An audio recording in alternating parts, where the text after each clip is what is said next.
What's up mga kapart, at narito ang kaganapan sa Abot Kamay na Pangarap na kung saan nga ay kakalabas na nga ng kulungan itong si Moira. Sa kabilang banda ay nagpanagpo sila ni Giselle at talaga namang nasira ang araw nitong si Moira dahil binayaran nga nitong si Giselle para hindi na makabalik ng bar itong si Moira.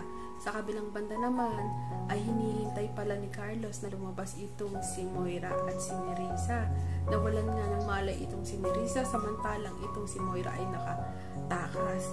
Humingi naman siya ng saklolo dito kay Zoe. Sa kabilang banda naman ay pinaalam nga nitong si Giselle na nakita niya nga itong si Moira. Kaya naman sabi hindi basta-basta itong si Moira. At ito na nga mga kapart, itong si Giselle ay nakita niya nga itong si Carlos at ang sabi niya pa nga ay hindi siya naniniwala sa mga sinasabi ni Carlos. Abangan natin ang susunod na kaganapan sa Abot Kamay na Pangarap. Maraming salamat ka mga